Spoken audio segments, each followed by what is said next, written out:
Hello, my friends. Welcome to Learning About the Lord. This is Nikki.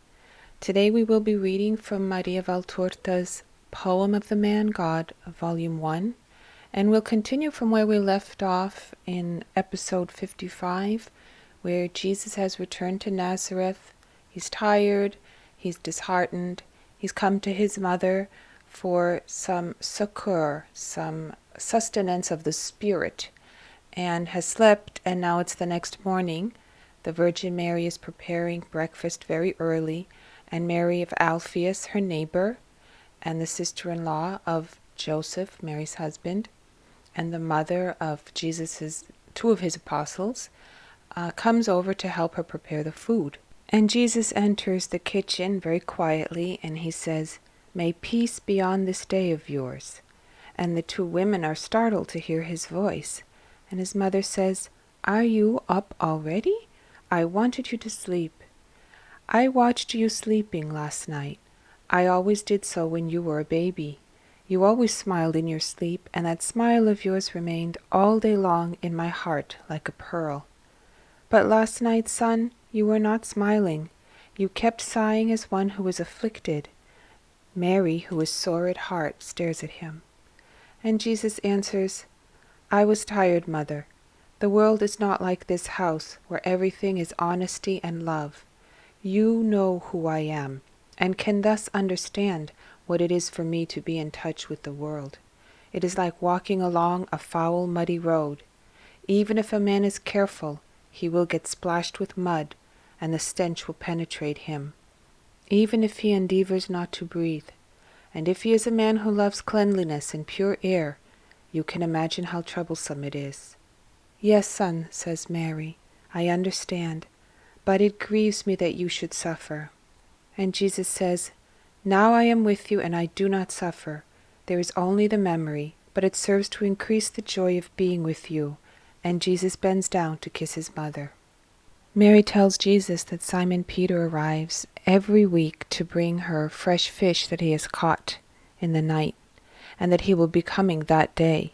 And Jesus says he's going to introduce her to some of his other apostles as well. And they arrive, and Jesus says, "Mother, here are my friends. Come on in." The shepherds and apostles and disciples go in all together.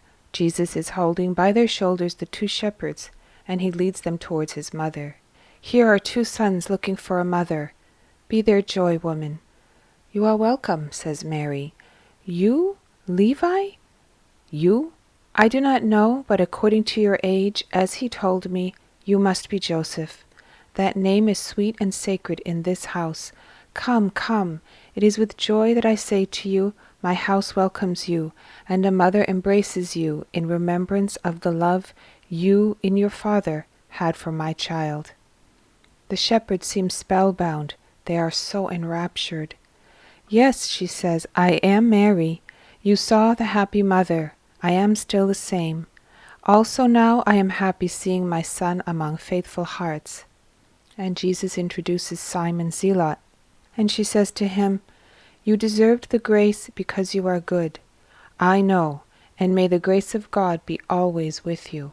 Simon, who is more experienced in the customs of the world, bows down to the ground, his arms crossed over his chest, and he says, "I salute you, true Mother of Grace, and now that I have met both the light and you, who are more gentle than the moon, I will not ask the Eternal Father for anything else."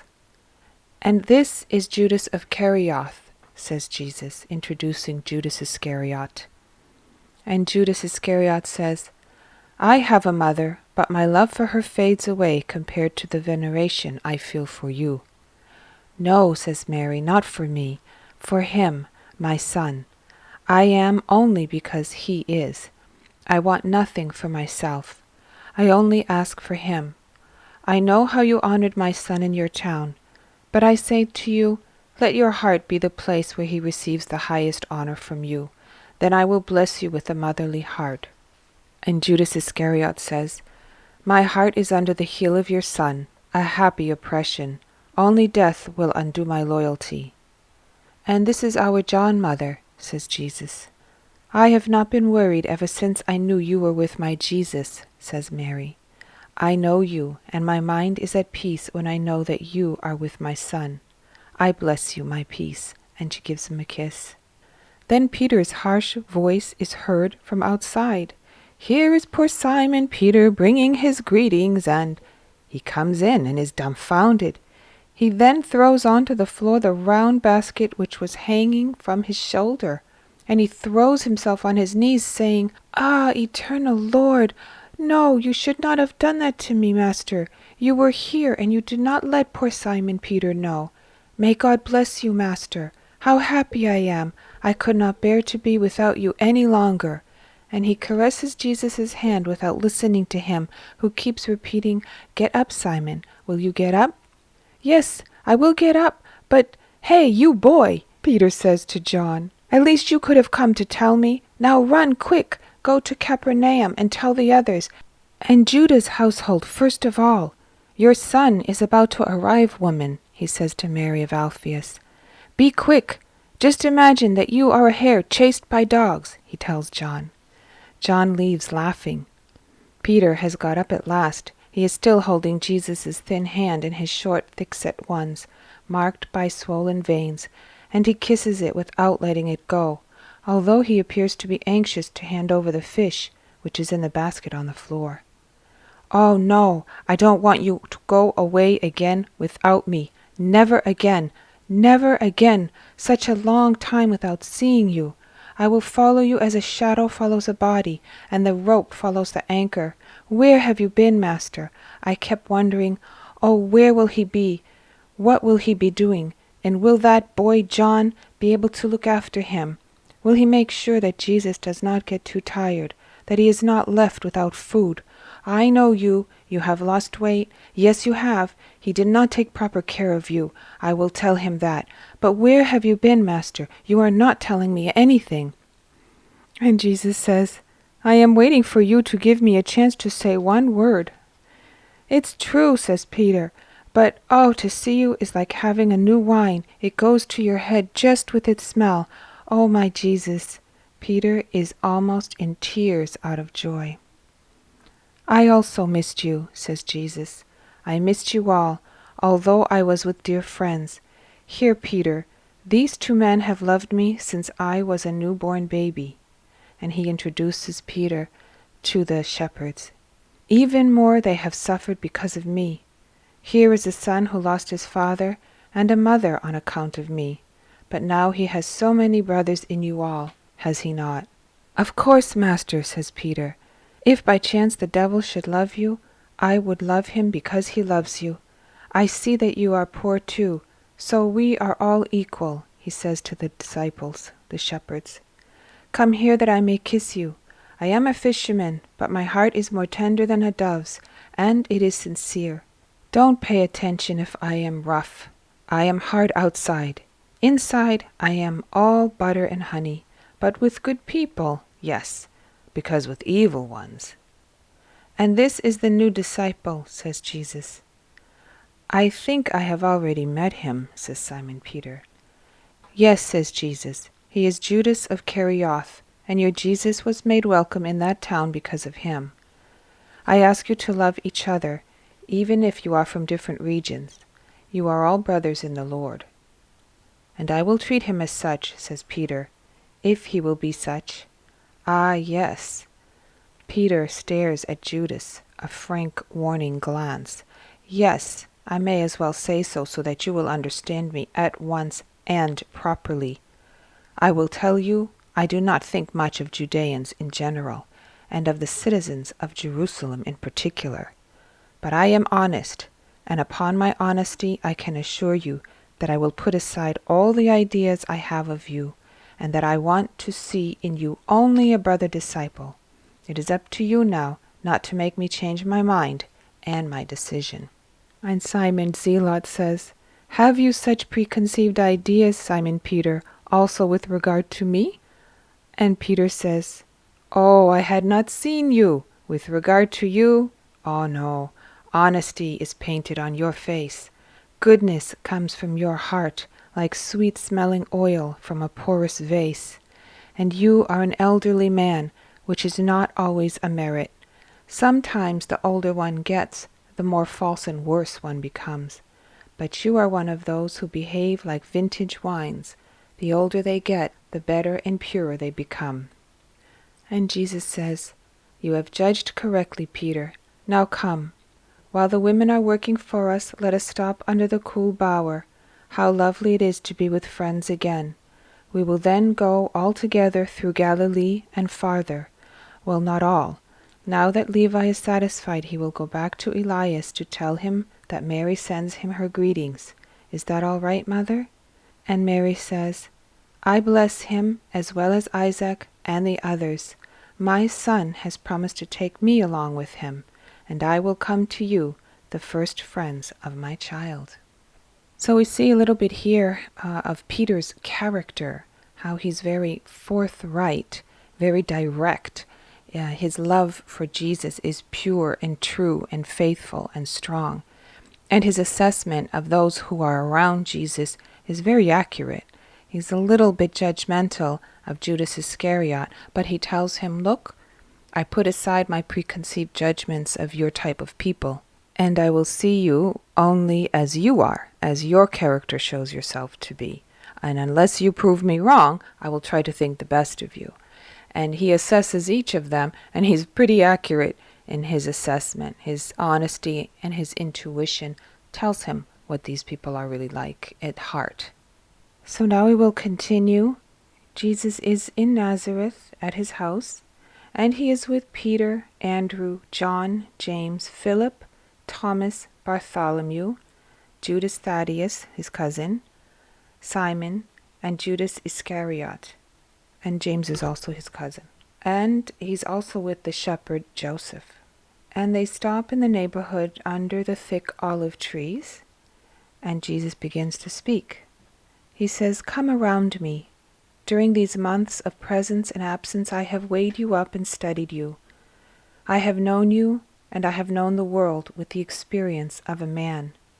Now I have decided to send you into the world. But before, I must teach you, to make you capable of facing the world with the kindness and wisdom, the calm and perseverance, the conscience and science necessary for your mission. This period of excessive heat, which makes any long journey through Palestine impossible, will be used by me for your education and formation as disciples. Like a musician, I have heard what is dissonant in you, and I will now tune you to the celestial harmony you must convey to the world in my name. I am keeping this son," and he points at Joseph, "because I will delegate to him the task of referring my words to his companions, so that also there an efficient group may be formed. That will announce me not by simply stating that I exist, but by explaining the most essential features of my doctrine." So don't forget that Joseph lives amongst the shepherds, and he's going to go back to them, and they form a group of disciples who continue to preach for Jesus. First of all, I will tell you that it is absolutely necessary for you to love one another and be united. Who are you? Men of every social condition, of different age, from everywhere. I prefer to choose those who are not indoctrinated, because I will more easily instill them into my doctrine, and also because, as you are destined to evangelize those who are in complete ignorance of the true God, I want them not to disregard their previous ignorance of God, when they remember it, and to teach them with charity, remembering with how much charity I taught them. So Jesus is saying, I chose you, who know nothing, to go out into the world and teach others who know nothing. And you will remember what it was like to have known nothing and to be taught by me, so you will know patience and kindness and the time and effort that it takes to convert souls and minds to the true life in God. And he's telling them, you will go out, and this will be your lifestyle, to go out and teach the rest of the world as I am teaching you now. And Jesus continues, you may object and think, we are not heathens, even if we are not intellectually cultured. No, you are not. However, not only you, but also those among you who represent the learned and the rich people are involved in a religion which has only the name of religion, as its nature has been perverted by too many factors. I tell you that there are many who boast of being children of the law, but 8 out of 10 of them are but idolaters, who have confused the true, holy, eternal law of the God of Abraham, Isaac, Jacob, in the haze of 1,000 petty human religions. Therefore, looking at one another, both you humble fishermen without culture, and you merchants or sons of merchants, and you officials or sons of officials, and you wealthy people or sons of wealthy people, you must say, we are all equal. We have all the same faults, and we all need the same teaching. Since we are brothers in our personal or national faults, from now on we must become brothers in the knowledge of the truth and in our efforts in practicing it. Exactly as brothers, I want you to call and to consider one another as such. You are like one family. When does a family thrive, and when does the world admire it? When its members are united and of the same mind. If one son becomes the enemy of the other, if one brother harms another, is it possible for the prosperity of that family to last long? No. In vain the father of the family strives to work, to smooth down difficulties, to impose himself on the world.